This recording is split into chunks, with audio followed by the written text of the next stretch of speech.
On a seemingly ordinary Friday morning on the 5th of May 2025, a flight left the Johannesburg International Airport for the Hartsfield-Jackson International Airport in Atlanta, USA. For some of these passengers, this was no ordinary journey.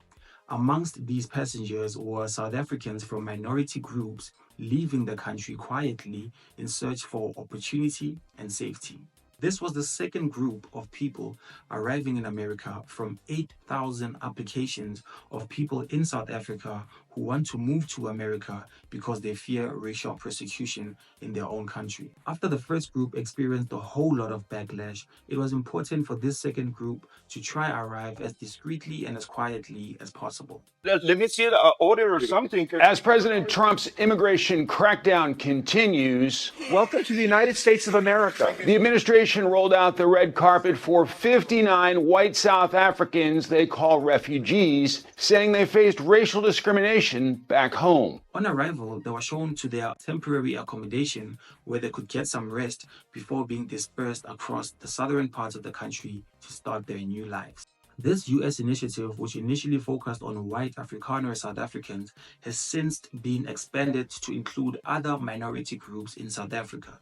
Now, some say that this might be an attempt for the Trump administration to evade the racial accusations that they've been facing lately. They've been facing a whole lot of backlash in the news, saying that why do they only choose the white South Africans when there's so many other people of other races from across Africa itself who are actually at war. That's a chat for another day. For America, however, these individuals are a huge opportunity to address a growing problem. In recent years, fewer and fewer Americans have been taking up farming jobs, leading to concerns about the future of the country's agricultural sector.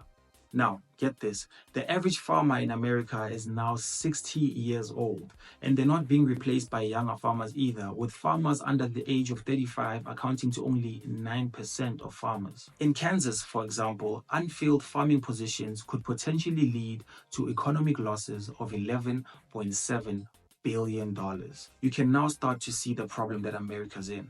Given all of that, in recent years, America has been relying heavily on immigrant labor. So much so that in the farming sector, 73% of the labor force is immigrants. So with the South Africans on board, America hopes to maintain and stabilize its farming sector. I mean, after all, the Trump strict immigration laws have made it so much more harder for America to get immigration labor. So this is a perfect opportunity. What happens if these South Africans wish to visit home? I mean, South Africa is still a great country. If these refugees choose to visit back home in South Africa, they will most certainly lose their asylum status as it signals to America that they no longer fear persecution in their home country. They also won't be able to travel to other countries using their passport. They will need special documents under the 1951 Refugee Convention, and re-entry to the United States is not guaranteed. At worst, South Africa is not obliged to keep their citizenship valid in South Africa.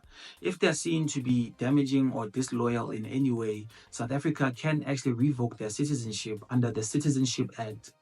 The best way for them would be to stay in America long enough to be citizens and then only consider traveling outside the country. I have to say though, this seems very strategic by America, and I honestly see it as a win-win for the refugees and America. As a black person, I'm jealous that I can't apply for refugee status in America. I mean, this is a fantastic opportunity for anybody who's always wanted to go to the United States. I assume that America is going to incentivize these refugees heavily to get into farming. But if you don't want to get into farming, technology, AI, can help you find out more about your surroundings and what else you could do. I mean, I doubt they're literally going to force you to work in a farm. They're just going to give you some benefits. Other than that, I'd like to say, as South Africa, I don't think we should be angry at the people who are leaving. They're just taking an opportunity for them and their family. With that said, I'd like to say good luck to the refugees and all the best.